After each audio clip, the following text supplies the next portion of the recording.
million top line revenue company growing really fast, 30 to 45% top line, 30% net income, like profit. It was a beautiful business. And I had no idea what I got involved in.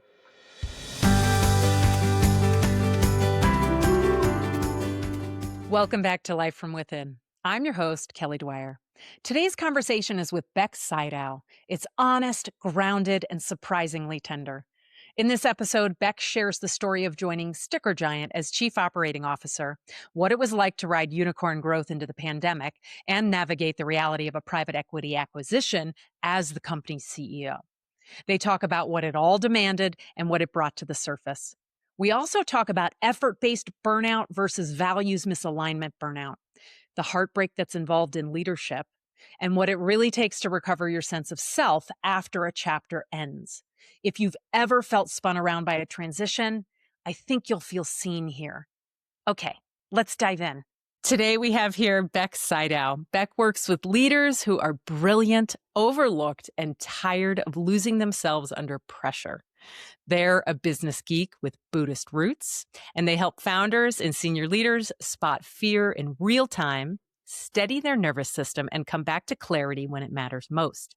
Beck has spent decades in roles spanning CEO, COO, therapist, mindfulness teacher, so they move naturally between business strategy and what's happening inside a leader's body and mind. They're the founder of Humankind Business Leaders and the creator of the people-hearted and business-minded framework, work that's really about leading with results and humanity. Welcome to Life from Within, Beck. Thank you so much. Great to be with you, Kelly. We're going to have fun today. Business geek with Buddhist roots.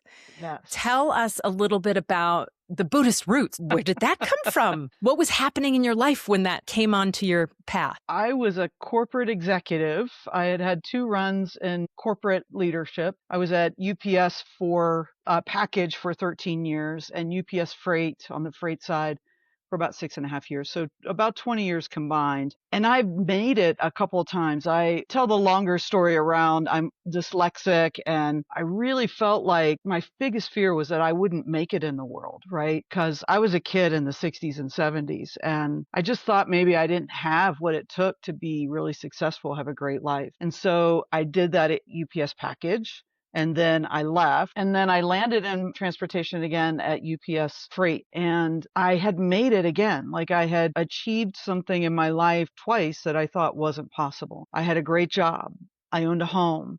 I drove a cool car. I had great friends, right? I had a really good life. My parents really gave me a lot of accolade for the achievements that I'd made because they knew how I'd struggled in school. And I just kept having this feeling like something is missing. And I describe it as I had this feeling like this hollow feeling inside. So one day I was talking to a friend and she mentioned that she had just started working with a meditation teacher. I lived in Richmond, Virginia at the time.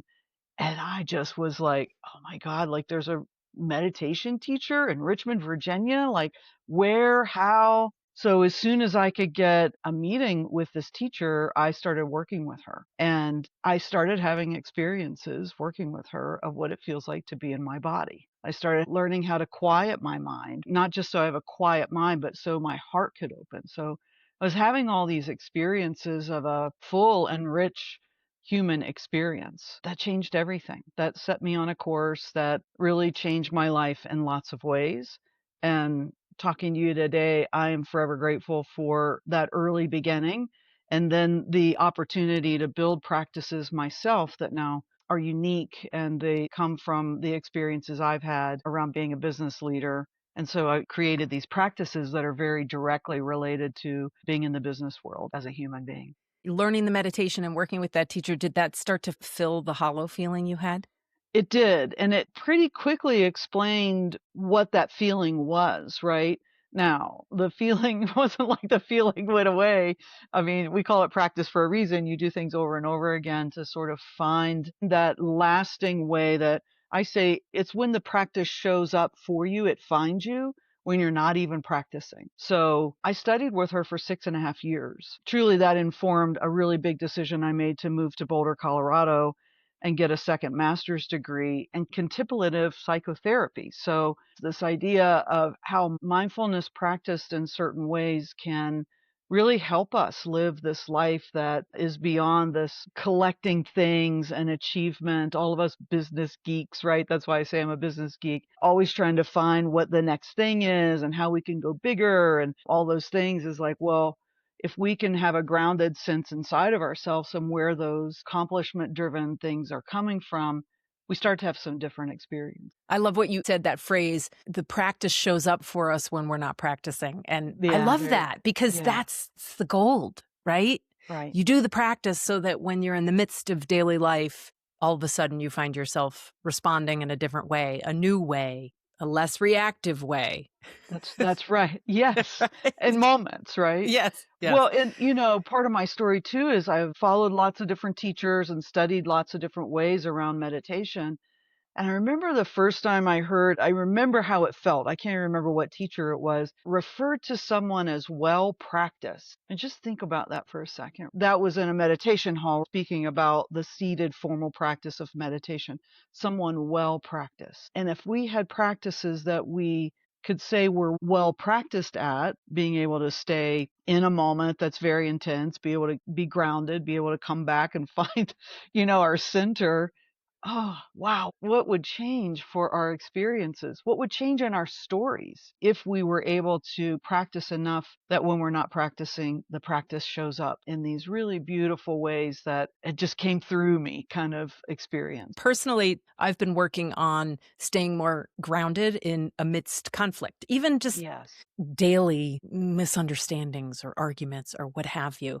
And rather than retreating or withdrawing or avoiding, staying present to it and reminding myself to stay connected to what's important for me in this conversation and Yeah. what the request that I'm trying to make is. And it's different in every conversation, but that's an example of what you're talking about, right? Because my perception of myself, my identity has shifted as a result of that. Oh, yes. Well said. Yeah, yeah, Yeah. yeah.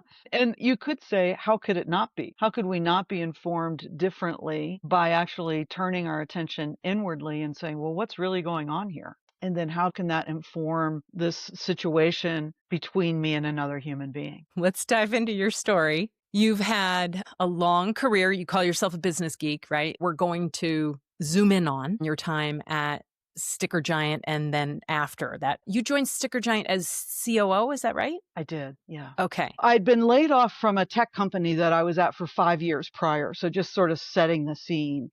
And, I fell in love with tech those 5 years there. That company's been bought and sold. So I'd been laid off and I thought about going out on my own then, but I knew I wasn't ready.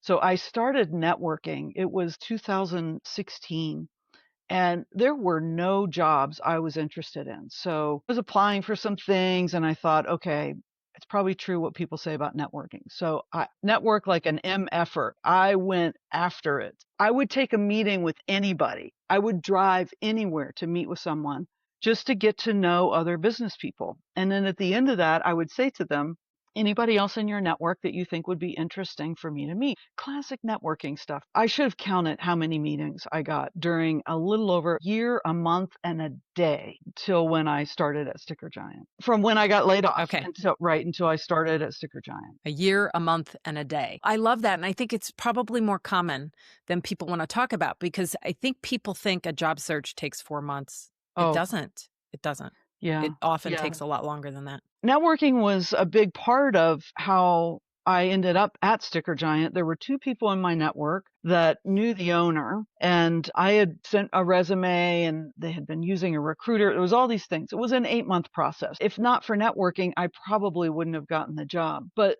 I'll never forget showing my wife. I was in my office in the house and looking at jobs, and I called her and I was like, look at this. And it was Sticker Giant's website. She like cocked her head sideways and she's like, well, what is that? I said, well, it's this company out in Longmont. And she's like, but what you like, what do you like? Do you want to work there? And I was like, I think I do. I just have this sense of there's a there, as we say in the entrepreneurial world, the unexplainable. I just knew there was something there. So I just kept following it and following it. And I ended up with some folks that knew me well. I was recommended well, and I landed this COO job. It was into 2017. Sticker Giant was a $10 million top line revenue company growing really fast, 30 to 45% top line, 30% net income profit. It was a beautiful business, and I had no idea what I got involved in. I was employee number 47. Like other jobs, I really had no idea what I'd signed up for. And Kelly, I fell in love with this company and everything about it immediately. There was just something about my very working class roots. My dad was a welder. My mom was a school teacher. Seeing a physical product be made from raw materials to sent to the customer, I was completely in love and infatuated. And our growth was really fast. It was a unicorn ride. Growth is sexy, right? Everybody wants to be that company, and growth is really hard. It was a ride that I had no idea how I had prepared for that. But going back to meditation and mindful practice, that's what sustained me through being able to lead an organization going through that kind of rapid change because it was difficult. There's a lot of change involved in fast growth. And there's hard change, like the kind of change we don't like to talk about, of the difficulties on the human level of people not being able to advance their skills quickly enough to keep up with the growth of the company. When you say advance their skills quick enough to keep up with the growth of the company, I hear this a lot. Company will receive a round of funding and then they go to hire and they hire from outside because no one from the inside has the skill set or the experience or the breadth that they're looking for that they need to take them to the next level. Tell us more about what you witnessed, observed, and the change you were able to affect in that specific area. It's one of the things I talk to leaders about a lot. I just have to say, this is the heartbreak of leadership. If we don't talk about the heartbreak of leadership, then we're kidding ourselves. And most leaders don't want to talk about heartbreak, right? They want to talk about the upside. People are impacted by growth. How could they not be? Some people are positively impacted. They go on that growth ride and they continue to advance their skills and understanding around the business. And certainly at Sticker Giant, there was considerable amount of that. Lots of people grow up literally professionally in companies that are growing. But that's not the whole story. Other people don't. And is it the technical skills, the professional skills, the human relational skills? What are the skills? It's all of it. Companies change. I hear leaders, they've actually tapped themselves on the shoulder to say, the company's grown to a stage where this isn't my sweet spot, right? I think it takes a lot of courage to do that. Who wrote the book, What Got You Here Won't Get You There? Marshall Goldsmith. So I think that's a phrase that matches. I work with leaders now, and my story informs the way that I really hold that tension with leaders around folks in the organization that they need more from or something different from, and actually going through that process with some integrity. Now, I'm not going to say I'm perfect. I say it all the time. I am not perfect. There's no doubt that at my time at Sticker Giant with our fast growth, there are things I could have and would do different now, especially around humans. Give us an example of one. People that had helped the company grow to the level that it had, and then I come in as this new person.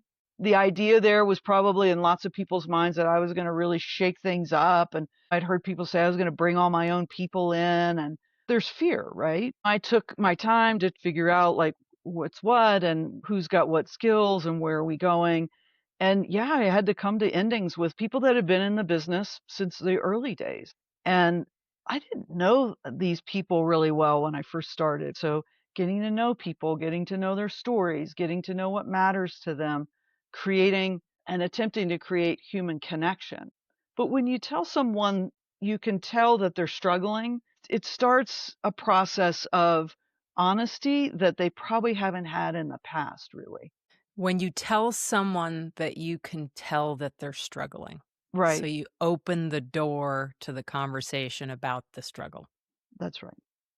Because that's what we miss often when we're working with other people. I've had in my career, I don't know about you, where I've gotten feedback where essentially people were saying, I see you struggling, right? It's not fun, but I've made some pretty significant changes based on feedback like that. But When people have been in organizations for a long time and it's the first time they're kind of hearing a real honest feedback around, I see you struggling.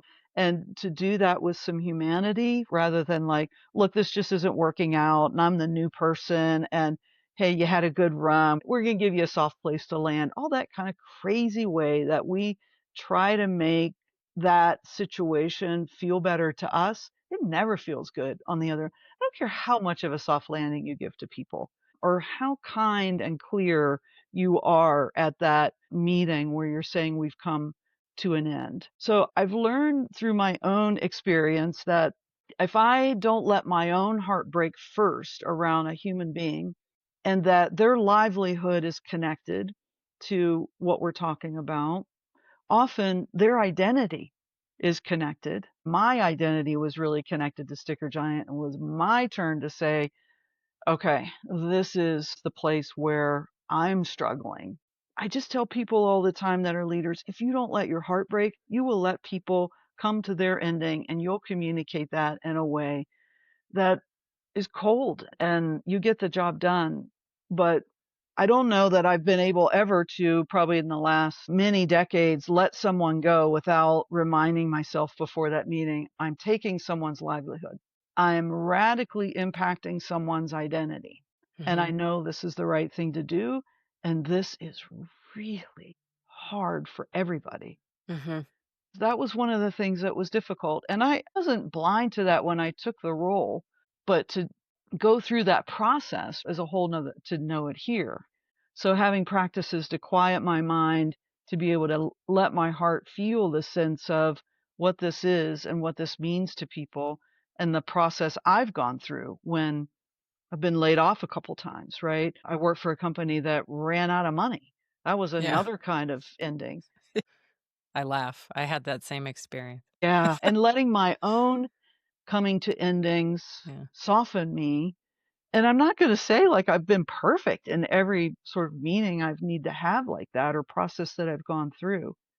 But I have really tried to search my soul around what that means for the other person and do the best I can do in that moment. We're just kidding ourselves when we try to go through the process of, okay, well, let's make this as easy as possible for everybody. It's not easy. Yeah. There's nothing you can do to make it easy. Yeah. It's not So painless. So let's talk about your personal heartbreak.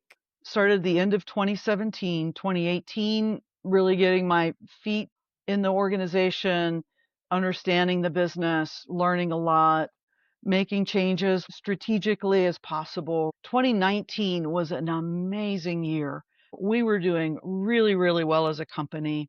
I got involved in the industry, Sticker Giants in the label industry. I got involved in a membership driven industry group that was super fun. Sticker Giant was the darling of our industry. Like it was so fun to go to things where people were in the industry and you were Sticker Giant. Even now, like I still have people reach out to me that say, I was doing some research and I found you because I was doing something and saw you were at Sticker Giant. So it was this like, I wear the brand, I wear my own brand now. I've always had Sticker Giant gear on. It was super fun, even in town. Remember the first time someone called out across a retail store that said, Hey, Sticker Giant. And I was like, what's happening? And I was like, oh, I have a hat on. Right. So it was so much fun. I went to Lean Startup that year. I just went to all different kinds of industry things and was having a lot of fun. That was 2019 and we continued to grow. I had built a leadership team. We were having some success. We were winning over and over. We were celebrating the high points of business, all the high revenue days, record quarters, all those kinds of things. It was fun. We practiced transparent finances. We used EOS. We used a great game of business and all these systems that were just amazing. 2020 comes and it's COVID. So we talk about unicorns being on this rocket ship, and we saw the business drop dramatically as soon as COVID hit. But the V shape was down like this on the downside, but when we went up, it was almost a straight vertical. Within a month, we made plan for the whole year that year. We were a little bit over plan. So, Wow. and the Yeah. plan was growth. It wasn't like, oh, let's do 5% or 10%. It was 30+% growth plan. When I started, I knew the owner wanted to sell the company. And so toward the end of 2020, and we'd retained sort of that success profile, we went into a sell the company in earnest, working with investment bankers. Again, we were the darling in the industry. Myself and the senior director of marketing pitched to PE 8 times. I'd never done anything like that. We'd pitched one time previously to a company in Q4 of 2020, and we started in earnest 2021, the beginning of the year. And I'm talking to investment bankers, and we're prepping a book, like stuff I'd never done before. Still running a company, second year of COVID, manufacturing company, quick turn, by the way, e-commerce, very challenging business model. So the fast forward story is we pitch 8 times and the company sold the last day of September 2021. After I left, I got on lots of podcasts to talk about burnout. And a lot of what I was understanding about burnout at the time was effort level burnout, the level of effort to do that. So the company sells. By the way, I talk about this just in the last handful of months, much more freely. It'll be 3 years in May that I left, and it was 3 years this past September that the company sold. So the company sold, and I knew PE was hard. I knew that. People told me. I'd networked and done a bunch of work around when we started going through the process. What does it mean? We go to the other side. It sells to the company that was it narrowed down to 3. That was the last on my list from a connection standpoint. They started doing everything they said they weren't going to do immediately. There's synergies, right? If anybody's been through this process, you'll know, like, they're looking for synergies. They started redoing systems, and of course they'd done a lot of diligence, but they started finding things in diligence that they didn't know. We were underinvested in to a level they didn't understand. They started asking me questions, and I said, yeah, no, that was the investment banker's spreadsheet that put the 5-year projections together, not mine. And the expectations were extremely high, let's say. And so there was a feeling of, hey, it's not what we thought when we bought it.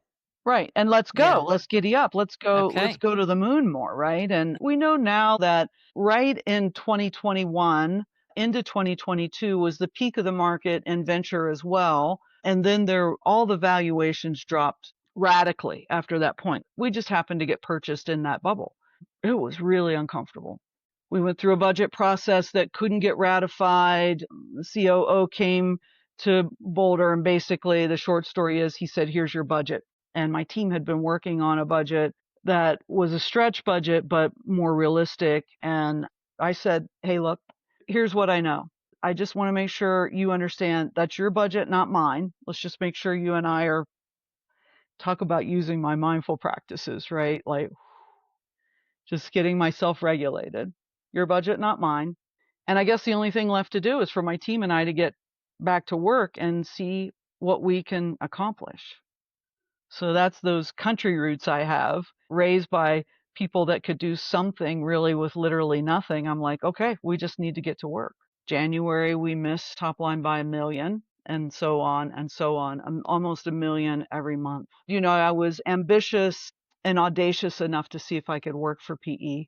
And I was getting the answer to that question perhaps faster than I knew. Certainly there was plenty of upside for me if I stayed, if company sold again, which of course was their intent. But I tell people all the time what's important to know is when the context changes, and it changes that radically, everything changes. And what changed was the burnout I had from effort, the amount of effort I was putting in, to then now my values were starting to get compromised. That's a kind of burnout that trumps all burnout. So a lot of the effort stuff, right? We know the body starts to change, but when your values are something that are now no longer being represented, that was a really big hole I descended into and couldn't get back out of. What were the values of yours you weren't able to live into Yeah. in that situation? The easiest way to describe it is there's lots of ways to run companies, lots of them.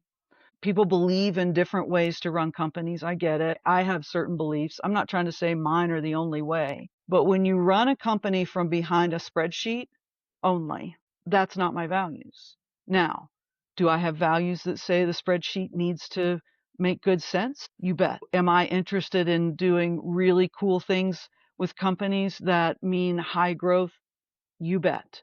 But do I care about how we do that? I used to say to my team all the time, why would we work this hard and not like each other?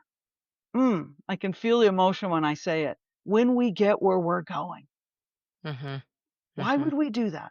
Because I can't rectify that in my spirit, in my heart. I had maneuvered a bit for 8 months not to sign a new employment contract. I'm a pretty dang good negotiator, and I had made some maneuvers so that I didn't have to sign a new employment contract because the one they wanted me to sign took all my upside and downside. It took everything. So I just kept delaying in the process of, okay, there's no more delay I can do. I need to sign an employment contract going through red lines. It just occurred to me that this isn't about an employment contract. This is about an exit. And I was really burned out, and I no longer was the right person for the job. I didn't align with what was needed in order to do what needed to be done. And I wasn't the right person for the job. I was for a period of time. I wanted to see if I could go on that next ride. And the answer was painful to discover that I wasn't. And so we started talking about coming to ending with other people and how difficult that is. But can you do that for yourself when you're looking at a situation that you know is no longer right? And I left a lot on the table to do it. I wasn't ready to retire. They wanted me to say I was retiring. I refused. I'm doing the work of my life right now. I didn't have it all figured out when it came time to leave. I wasn't where I needed to be. I've had jobs and left jobs. I've started and quit more jobs than many people. I've retired a lot of times already, is what I say. I've had time in between jobs. So I left, and it took more than a year for me. Talk about find your ground again. By the way, it's Brene Brown's new book. She's talking the same. I help leaders come back to home base and get grounded. Brene Brown's new book. It sounds like a book you'd like, Kelly. It took longer than I thought it would take to recover. I had shame, embarrassment, I had guilt, I had grief, deep grief. And I've processed enough of that in really deep ways to be able to just talk about this is what happened, and enough distance now that I don't feel, I was always looking over my shoulder for probably the first 2 years that there was going to be some repercussion. Certainly the first year, right? I signed an agreement and blah, blah, blah, and done all these things, but I don't fault anybody for what happened. Sticker Giant had to sell. That was the right answer. That was not wrong. I had an opportunity to be in a book. A guy wanted me to be in his book, and he wrote a draft of what I said to him, and he sent it to me, and he's like, and it could have gone another way. Sticker Giant, it should have, blah, blah, blah. And I was like, I can't be in your book. I don't have an opinion about it should have done something else. It had to sell. That was what happened. It was what everything led to. And so I think owners will feel guilty about things like that. And there's just companies that are poised and positioned to sell, and there's not another answer to compete well. Now, Yeah. can we do our best to find the best people to sell things to? Yeah, I'd probably say that's something maybe. And I don't have regret. Were you a conscious entrepreneur when after one of the speakers spoke and I went up to the mic, they had talked about regret, and I was like, I feel so humbled and honored to say I don't have regrets in my life. Now, do I have things I would have done differently? Sure. But I don't regret it. I think that's where personal work, as you know, comes in, right? Is I think I would have regrets if I was carrying a backpack full of shame and guilt and grief about Sticker Giant. Leaving something you love, doesn't matter if it's a company or a person, when you wanted to keep going, but all indicators were like, yeah, not right. I want to encourage people listening to just do the personal work so that if you've got a chance to live without regret, I highly recommend it. You were talking about recovering, and that the burnout went from effort-based burnout to this values misalignment, betrayal of values in a way. That particular type of burnout. And you tell me whether this resonates or not, but my experience in witnessing other people that I've worked with, it goes so deep. Like to get to the burnout, it means you've gotten in deep enough. Well and, said. And recovering from the depths of that, there is this journey of like, well, wait, who am I? What do I believe in?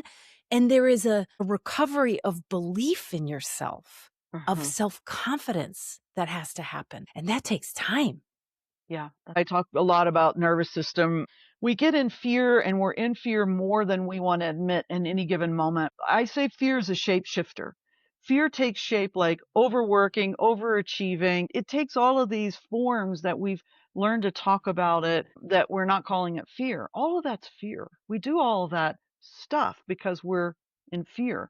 So we do start to compromise ourselves in little ways, and then it starts to add up and we compromise ourselves because we're afraid.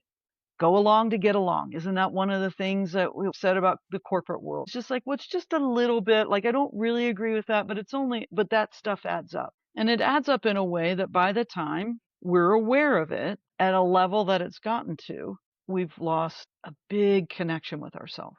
Mm-hmm. And so when I left Sticker Giant, I know that my practices were what buoyed me going through almost 5 years at Sticker Giant. I know Mm-hmm. that.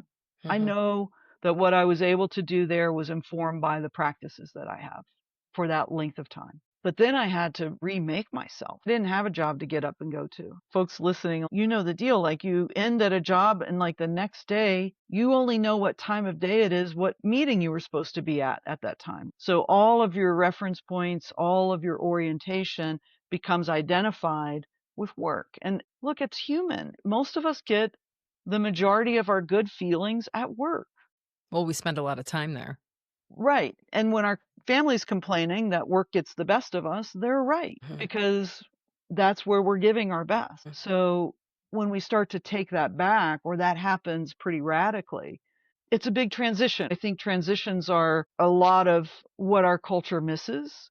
I've been through many big transitions in my life. Transitions are the most precious time in our life, and we usually miss them. Well, what do you mean miss them? Meaning we don't know until after the fact that, oh, hey, that was actually a big transition I was in. We miss the preciousness of them. We hurry, and with good reason, right? Like, we need to make a house payment. I get that. But we'll move right on to the next thing that gives us all those reference point without understanding how tender we are during a transition, Mm-hmm. and that the possibility to understand and know ourselves during a day, a week, a month, a year, those transitions are the most precious times in our life. But we usually hurry through them with practicality, that we also need those things. But Yeah. how do we take that time to actually do some really important critical work to know ourselves on the other side of a transition, a way that we didn't know when the transition started? Transitions are uncomfortable, right? And I Oh, think that's what yes. Well drives said. us to want to get to the other side. And so what was coming up for me as you were talking is, oh yeah, how do you access the preciousness of the transition? You have to Mhm. first sit with the discomfort and ask the question, what else is here besides the discomfort? Right? Exactly. Right. So you're talking about being able to hold two things at once, right? Which Oh, is a practice. yes. That's a practice that I have developed myself, and it developed during this transition time. Like, what I'm helping leaders with now, a lot of that, not only does it have decades behind it, these practices were the ones I was using that first year and a half of, like, how do I hold all of this? How do we say to ourselves all the time, what just happened? Like, we don't know what happened. Spending time like, did happen. Walking back through it. I've walked back through my days at Sticker Giant over and over, the good, the bad, the ugly, the glorious, the sexy, the hard, all of it. I've walked back through all of it. We had an opportunity to go to London after I left Sticker Giant. We were going to go for my wife's work, and we decided it was too much based on what was happening. And as soon as I ended at Sticker Giant, I said to Lisa, oh, we could go to London now. So we went for her work, and I'm in London. Literally, I was like a month after I left. I experienced grief as dizziness, and I was in London, someplace I've always wanted to go, dizzy, literally, like this sense of vertigo, being somewhere I've always wanted to go. And it was wonderful, and it was good to change my scenery.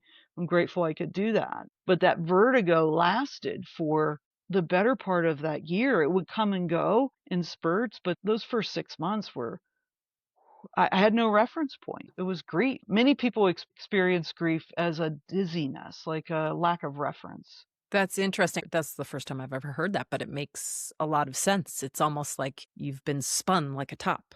Right. Like, remember when we were kids, we'd spin each other around, we'd all laugh, and somebody would Yeah. fall around. That's exactly like we got spun around, Yeah. and somebody stopped us, and we're like, "I have no idea where I'm at Yeah. right now." And your Like, eyes are still going, right? yeah, Your body's exactly. still, but Oh the my eyes god. are like, Yes.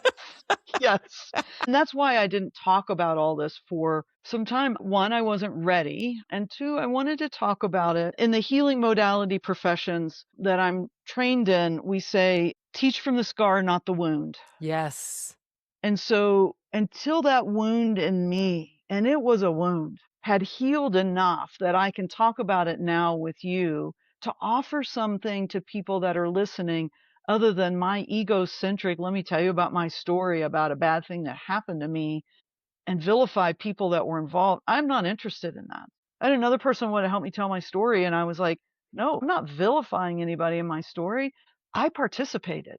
I have that to heal. It didn't happen to me, Right. right? As conscious leadership suggests, to me, by me, through me. It's finally moved in a way through me that I understand that I can talk about it now without sharing something that feels gushy and weird and emotionally leaky, where Right. leaders get lost in the idea of authenticity, of actually just being emotionally leaky. Stop that. That is awful. Do some work Hmm. on yourself so you can speak about things without them being put on other people. Actually, you're the first person I've recorded something publicly that I'm actually this open, which I intend to be quite a lot more. So talk about building confidence around doing something new. So I value our friendship so much. Thank you. I really Yeah. appreciate your trust Yeah. and your willingness to show up and be authentic in a non-leaky way. Yeah, exactly. So if there's one thing, because I'm sure someone listening relating to your story because they might be in the thick of it right now. Imagine back 2018, 19, 2020, 2021. What's one thing you'd want to tell her from your vantage point now? Befriend your experience. Just know if you can just turn towards yourself and befriend yourself in a really challenging circumstance and know that you haven't done anything wrong. You got in a place. It's so human to get somewhere and then start to kind of wake up. There's always an opportunity to befriend your experience. And the only way to do that is when you have practices that you learn how to be your own best friend, that you're not Hmm. looking for some answer outside of yourself. By being able to befriend yourself, you do have that reference point, even when, like we said, like you feel spun around, that you have a place to come back to, and that's inside yourself. Befriend yourself. Yeah. I'm going to take that with me. Yeah. I know that you have a lot to teach and share, and you work with a lot of leaders and companies. If someone listening to this wants to get in touch with you, where do you want them to go? Humankind Business Leaders is my website. Active somewhat on LinkedIn, so you can find me. My name's unique enough you can find me easily, Beck Sydow. Drop me a line. I respond to folks that look me up. And if you're local, I'll meet anybody at my coffee shop 2 blocks from here. It's just a way I practice give first. I'll give an hour of my time if you feel like I can be helpful to you. That's lovely. And your coffee shop has fabulous scones, by the way. Thank you. Yes, they do. I like Yes. them. Oh, Beck, thank you so much. Thank you, Kelly. Appreciate you so much. I appreciate you, and I'll share all the information, the links in the show notes. Hi, Kelly here. If you liked this episode, please share it with someone who could benefit from it. I'd love to hear from you. I would love it if you would rate the show, of course. 5 stars. What would make a real difference, though, is if you leave a review sharing what you like about the show and what you want to see in future episodes. I do want to hear from you. Thanks for tuning in. Your time is precious, and I feel a lot of gratitude that you're choosing to share some of it with me. Catch you next time on Life from Within.